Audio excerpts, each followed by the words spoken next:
I'm Candice Malcolm, and this is the Candice Malcolm Show. We have a very special episode for you today, folks. We are joined by Alberta Premier Danielle Smith. Danielle, thank you so much for your time. Thanks for doing this. My pleasure. So it looks like you've had an incredibly busy week. You were in Saskatoon earlier this week for the first ministers meeting, and then it looks like you went straight to Washington D.C. to do more negotiations. So let's start with the first ministers meeting. I have to admit, I was a little surprised when I saw this headline in the Calgary Herald from Rick Bell saying Smith vows to work with Carney, says he is way better than Justin Trudeau. So can you sort of walk us through the meeting, what it was like, and it seems like you were quite happy with the Prime Minister and what came out of that meeting. Well, I think that the Liberals almost faced annihilation in December. 6 months ago, we were talking about them not existing at all, and they had to do a major pivot and rethink of their positions and what had brought them there. And clearly, it was all of the anti-development, extreme environmental policy that was hurting people and preventing projects from getting built. So I think we saw an immediate pivot with the cancellation of the hated carbon tax on retail users. And now we have 9 bad pieces of legislation that are related to that also have to be repealed or substantially revised if we're going to improve the investment climate for business. What I'm encouraged by is that the Prime Minister is talking about a national projects list, identifying projects of national priority that will have a fast track to approval as we're working through trying to change the legislative framework. And so I'm prepared to work with him on that. We have a major project we'd like to see built. We'd like to see a bitumen pipeline to the Northwest BC coast, probably Prince Rupert, coupled with the Pathways project, which is the big oil sands project that would decarbonize their production. And if we can get those two things together, I think that'll be a real demonstration that we do have a change of direction with this Prime Minister. So we're going to test it out, and I'll work with him until it becomes apparent one way or the other whether it is a true change of direction or not. Well, it seems like it's great to see your optimism, and I think we're all very hopeful that we can see major projects like this being built. Just today, Friday, the Carney government did introduce new legislation that would cut internal trade barriers and try to advance these nation-building projects. I had a little chuckle when I read what this was, because they're basically creating a new government department to try to fast-track internal trade and internal pipelines. It just seems like such a typical Liberal thing to do. Like, we're going to try to streamline things by creating more bureaucracy and more government. So I'm wondering if I could get your quick reaction to this new proposed legislation. Well, there's no question that they are creating a new process because of all of the bottlenecks and a drag that they have on all of their other bureaucratic processes. But that being said, they may be borrowing from what they're seeing in the United States with this Energy Security Council headed up by Interior Secretary Doug Burgum. He's got everyone at the table who has the potential to block any major projects so that he can find a fast track for them. And so if we're replicating that process, I think that's good. But in the end, if we're going to get private proponents, we can't just continue to maintain the laws that are suppressing private sector investment. We've got to repeal or replace them.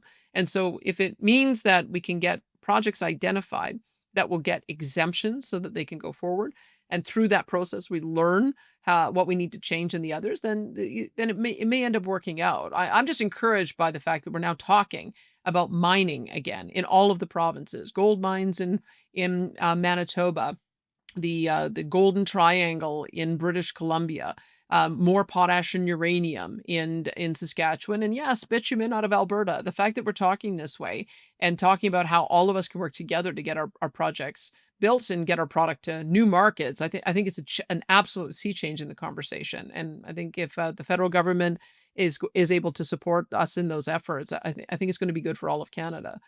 Well, I want to ask you about specifically the Alberta Accord, and then you re-emphasize the sort of 9 terrible laws, and I believe you sent a letter to Prime Minister Carney this week, sort of outlining it, the one that you just mentioned, guaranteeing Alberta gets full access to unfettered oil and gas corridors to the north, including that pipeline that you mentioned. But then we also heard this week from British Columbia Premier David Eby saying that they won't be changing their mind on another BC pipeline.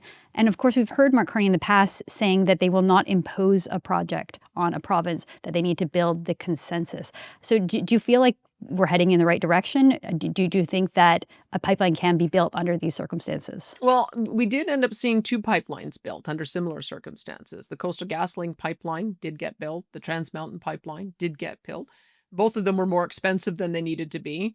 The latter would have been better if it had been done by the private sector, but unfortunately, because of the investment climate, it had to be done by government. But I think that that's a demonstration that you can identify what the issues are and try to address them. And so I know that there are certain issues that developed out of the previous approach with Northern Gateway. There needs to be more robust equity ownership, I believe, by First Nations. We need to perhaps reconsider the port so that it doesn't go through the Douglas Channel at Kitimat. Port of Prince Rupert is really more of a direct line of sight to the open sea. And then the issue of trying to have a lower emissions product going through it. The Pathways project would lower emissions. They intend to be net zero by 2050 through a combination of carbon capture, nuclear and hydroelectric power, and direct air capture. So I've been supportive of their approach. And if we can find the way to identify the objections and address them, then I don't see any reason why we can't get that consensus. Interesting. I want to ask you about this new Angus Reid poll that was just released, showing that Canadians are rather dismissive of Alberta's grievances. From my perspective, I live in Ontario, and I think that Alberta has a lot of legitimate grievances, but it seems like my fellow Canadians in this part of the country don't agree. So when asked, do you think Alberta has been treated fairly, or the West, sorry, has been treated fairly? Basically, Western Canadians say, you can see the graph on the screen, that they say that no, 70% of Albertans say no, 74% of people in Saskatchewan say no. But then when you go to the eastern part of the province, it's flipped, right? So 62% in Ontario say yes, they're treated fairly, 77% in Quebec. And then the next question is, does Western Canada complain too much? 66% of people in Atlantic Canada say yes, they complain too much. 57 in Quebec, 53 in Ontario's. Premier, I'm wondering what you make of the attitudes that seem to be coming from Eastern Canada that think that Alberta is treated just fine and that the complaints are unwarranted. Well, I guess I think people need to understand that there's only two provinces that don't have access to a coast, and that's Alberta and Saskatchewan. It means that we have to rely on the goodwill and generosity of our neighbors more than any of them do. And sadly, we haven't had enough goodwill and generosity of our neighbors. It's been a fight on everything that we've wanted to build, to the point now where if we had been able to build all of the pipelines that we wanted to, Energy East, Northern Gateway, and Keystone, we would have 2.5 million barrels more per day of production, which would generate $55 billion of additional GDP, of which we'd probably get $17 billion of additional revenue, and the federal government would get somewhere near that. So these are not inconsequential issues. I mean, I would challenge other provinces to identify a similar amount of projects that have been stymied or canceled by their federal government, resulting in a similar amount of economic damage. I don't think that there is any. So maybe we have been a little more stoic than we should have about how unfair and unreasonable it was, but we're not being stoic and silent anymore. We're saying this is our time, that we need to get another pipeline built to Tidewater. If we're genuinely interested in getting our markets expanded, we can't keep sending everything to the United States. We have to build a pipeline to the East Coast of a substantial nature so that we can continue to develop our Asian markets. Ideally, we will also get a pipeline built to Churchill so that we would be able to, with icebreakers, move up and over and feed the East Coast refineries as well as get to Europe. But that's what nation building projects look like. It means we work together for our mutual benefit. That's the spirit that I'm approaching this with, and I think it's the spirit that the other premiers are approaching it with as well. Well, I take your note that Alberta's been quite stoic in the past, and yet, I will say the day after the federal election, I was receiving emails and notes and messages from people in Alberta saying enough is enough. Now is the time to go it alone, and it's independence. I interviewed Preston Manning on my show, and he said that he thought that Mark Carney will be the last prime minister of a united Canada, which is a pretty strong and bold statement. I'm wondering, we saw that you made changes to the Citizens Initiative Act to lower the threshold to trigger a referendum.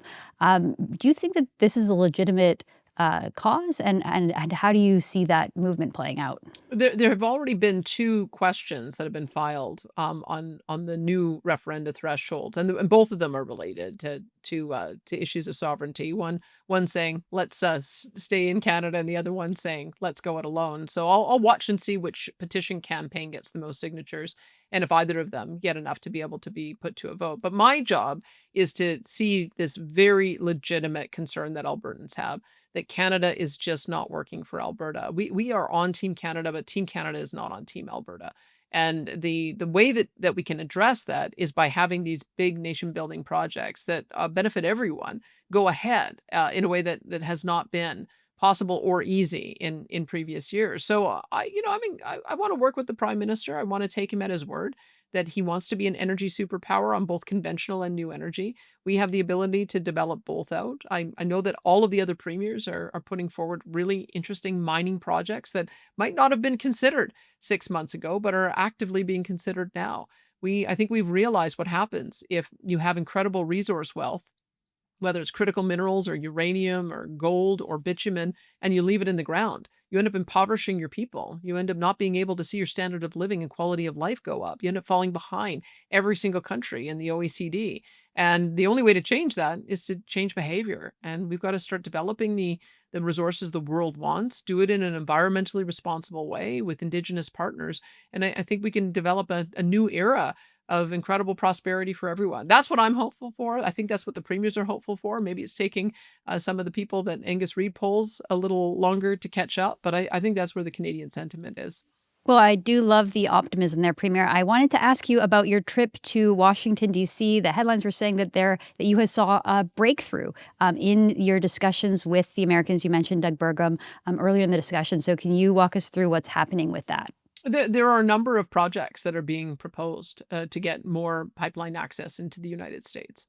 And I think so the race is on for which one is going to emerge as the initial proponent and the initial approved project. And the Americans are very keen to fast track, as I mentioned with that Energy Council. But I think that that's something that Canadians have to be mindful of. Like, what does it say to Alberta if it's easier for us to trade with the United States than to trade with each other? What does it say to Albertans if we continue to have provinces block our projects while Americans embrace them? I think that would be moving in the wrong direction. What I hear and what my lesson from or my takeaway from the last election was that people want a more moderate government that is going to be supportive of these economic interests. And so as I say, I think the race is on because there are a number of projects that could potentially be approved and go ahead in the United States. My priority, though, would be getting that new pipeline to the Northwest BC coast, because I think that would do so much to not only improve the wealth of Canadians, but it also would ensure that we get new markets, which is absolutely essential to ensure that we don't continue to be reliant on the United States. Well, forget about politics for a moment. I think all of Canada is definitely behind Edmonton right now with the Oilers heading into the finals. I think it's game 2 tonight. I know you're from Southern Alberta, Premier. So can you confirm? Will you be cheering for the Oilers, and what do you think is going to happen? Always. I grew up in an Oilers family, and so my brother hates it when I say it, but he cried when Wayne Gretzky was traded, and then I was also after that a Flames fan because we took it to the Cup in '89. I'm one of these true, I call it a unicorn, that I'm an Albertan who really does root for both teams. So it just so happens that the team that's making it the furthest is the Oilers this year for the second time, and we're all very hopeful that they're going to bring the Cup home and make all Canadians proud. Excellent. Well, Premier Smith, thank you so much for your time and your insight. We really appreciate you joining the show today. You bet. Thanks again. All right. Thanks so much, folks. We'll see you back on Monday. I'm Candice Malcolm. This is Candice Malcolm Show. Thank you, and God bless.